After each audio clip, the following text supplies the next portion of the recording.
అంత ఈజీ కాదు కదా ఎవరికైనా. అది ఏ జర్నీ అయినా. అంటే బయట వాళ్ళకి చూడడానికి ఈజీగానే ఉండిద్ది. బానే తగ్గిపోయారు, ఈజీగానే తగ్గిపోయారు ఏముంది అన్నట్లుగా. మేబీ నా జర్నీ చూసినా కూడా నా వ్లాగ్స్‌లో నేను జస్ట్ మార్నింగ్ ఏం తింటున్నా, మధ్యాహ్నం ఏం తింటున్నా, ఈవినింగ్ ఏం తింటున్నా ఇవే కనిపిస్తాయి. అంటే ఇలా తినేస్తే తగ్గిపోతామా అన్న ఫీలింగే ఉంటది. టు బీ ఫ్రాంక్ నాకు కూడా వేరే వాళ్ళ వీడియోస్ చూస్తూ అలానే ఉండేది. నేను చాలా వెయిట్ లాస్ వీడియోస్ చూసేదాన్ని. నార్మల్‌గా యూట్యూబ్‌లో పెట్టే వీడియోస్ అవన్నీ చూసేదాన్ని. జస్ట్ అలా ఫాలో అయిపోతే అయిపోతది. వేడి నీళ్ళు, నిమ్మకాయ వేసుకొని వాటర్ తాగడం, కొంచెం వర్కౌట్స్ చేయడం అవన్నీ చెప్పి చూపిచ్చేవారు. అవి చేస్తే అయిపోద్ది కదా అని అనిపిస్తది. It's not about what we are eating అండి. It's about how we are controlling our mind అనమాట.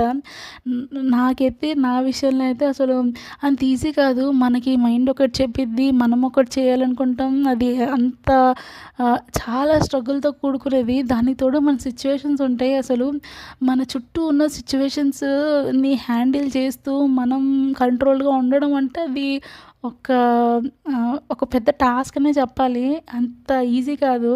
అంటే ఆ టైంకి తినాలి, ఈ టైంకి తినేస్తే ఇంక అయిపోయిందా అని అనుకుంటే మన వెయిట్ ఓన్లీ మనం ఏం తింటున్నాం, మనం వాకింగ్ చేస్తున్నామా, వర్కౌట్ చేస్తున్నామా దాని మీద డిపెండ్ అయ్యి ఉండదు కదండీ.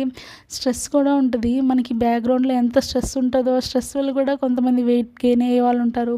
కొంతమంది వెయిట్ లాస్ అయ్యే వాళ్ళు ఉంటారు. బేస్డ్ ఆన్ దేర్ బాడీ అనమాట. సో, ఆ స్ట్రెస్‌ని కంట్రోల్ చేసుకొని ఎన్ని స్ట్రగుల్స్ ఉంటాయి. ప్రతి ఒక్కరి లైఫ్‌లో వాళ్ళకంటూ వాళ్ళ ఓన్ స్ట్రగుల్స్ ఉంటాయి. ఎవరి స్ట్రగుల్స్ వాళ్ళకి ఎక్కువగానే కనిపిస్తాయి కదా! అంటే కష్టంగానే ఉంటాయి. ఇప్పుడు నా స్ట్రగుల్స్ నేను వేరే వాళ్ళకి చెప్తే ఆళ్ళకి చూడడానికి ఈజీగానే ఉంటది. కానీ నా ప్లేస్‌లో ఉంటేనే కదా వాళ్ళకి తెలుస్తది నా స్ట్రగుల్ ఎంతుంది అన్నది. సో, అలా అండ్ ఆల్సో నేను షేర్ చేసుకున్న ఈ 30 డేస్‌లోనే నేను జాబ్ ట్రాన్స్‌ఫర్ అవుతున్నా. దానికి ఆఫర్ వచ్చింది. దాంట్లో కూడా కొన్ని ఇష్యూస్ ఉన్నాయి. చాలా స్ట్రగుల్స్ ఇంట్లో మ్యారేజ్ ప్రెషర్. ఒక అమ్మాయిగా ఇంకా ఎక్కువ స్ట్రగుల్సే చూసాను నేను. అంటే నేనేమి బయాస్డ్‌గా మాట్లాడట్లేదు. అమ్మాయి, అబ్బాయి అని చెప్పి. బట్ యాస్ ఎ గర్ల్‌గా నేను ఎక్స్‌పీరియన్స్ చేసిన దాన్ని బట్టి ఎన్ని స్ట్రగుల్స్ ఒక పక్క ఫ్యామిలీ ప్రెషర్, ఒక పక్క కెరీర్ గోల్స్, ఇంకొకటి వెయిట్ లాస్ అవ్వాలి. ఇవన్నీ అంత ఈజీ కాదు హ్యాండిల్ చేయడము. అది చాలా కష్టం. ఈ 30 డేస్ నేను ఇక్కడి వరకు రావడం చాలా హ్యాపీగా అనిపించింది. డిసెంబర్ 31 లోపు అట్‌లీస్ట్ నేను అండర్ 70స్‌లోకి వెళ్ళాలి అని. అంటే ఇది వేరే వాళ్ళు ఎవరి కోసమో చేస్తున్నా అని కాదు. నా నా కోసమే నేను చేసుకుంటున్నా.